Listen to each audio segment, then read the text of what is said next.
What I'm thinking about is, because we're talking about perspective and things, it'd be quite nice to just sort of look at the normalness of the garden, so that you could walk around. For instance, you could start with a shot of that down there, which actually then sort of moves along to a shot which is kind of over here, um, and going down onto those objects. Because what we're talking about is looking at things in perspective, and how certain the way you look at something is very much to do with, depending on where you stand and how things actually start. So it'd be quite nice to have a fairly natural sort of thing.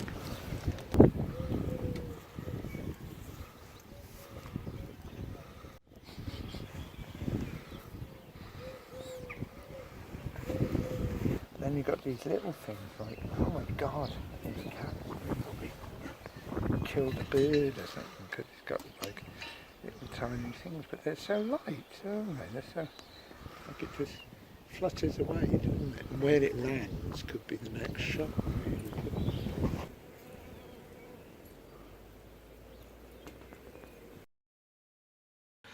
I went to the reference library in Cardiff because I want to read a book by a black magician called Aleister Crowley, who had written a book called Magic.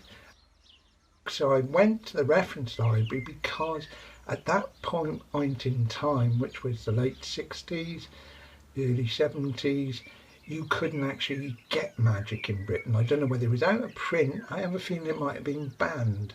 Anyway, so I went to the reference library, borrowed the book Magic, sat down at a big oak table in the reference library, started reading it. The intriguing thing to me was there was a point in it where he was describing how to make a magic ring.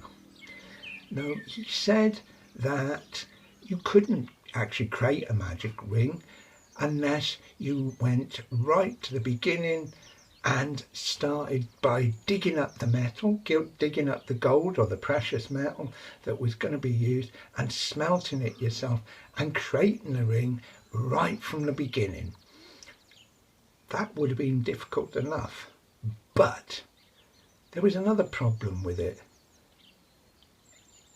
He then said that that ring could only be used in one place at one time, and that the purpose of magic was actually tied in with being in the right place at the right time with all the right ingredients to mix together to make a magical occurrence. It was intriguing, really, because in the end what he was talking about was what I've always believed happens within art, that you create things through being in the right place at the right time with the right ingredients. So in a way, although I've never really believed in magic, I've believed in the process of an underlying feeling that everybody and everything is relative to the situation that it's in.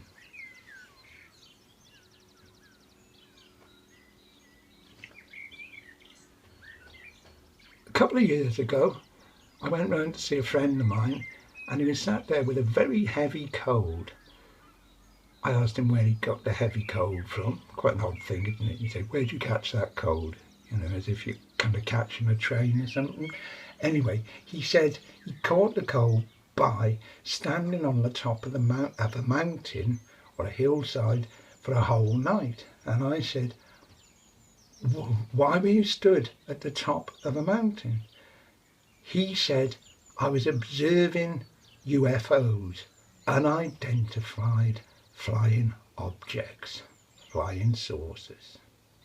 And I said, oh, so have you seen a flying saucer then?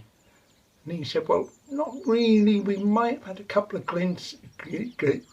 glimpses of one, but nothing that you could actually say that is a flying saucer. I thought about it for a minute and I said, has it ever occurred to you that you might be looking in the wrong place? And he said, well, yeah, we could move mountains or whatever.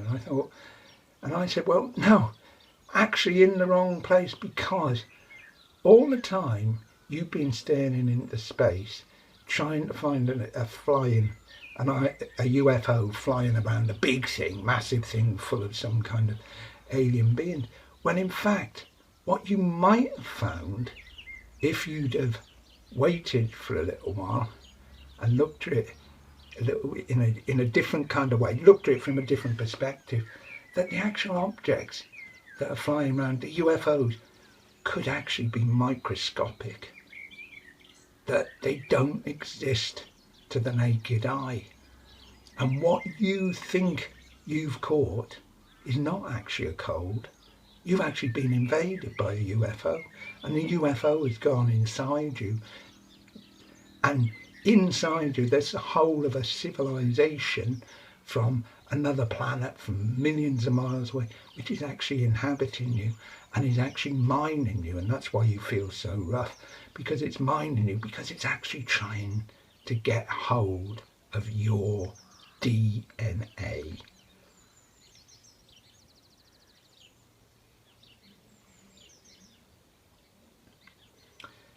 It's all a question of reality, really, and art is a question of reality. It's a question of where you stand and where you look for the things. It's kind of like within staring at something for a long time and looking at something, it's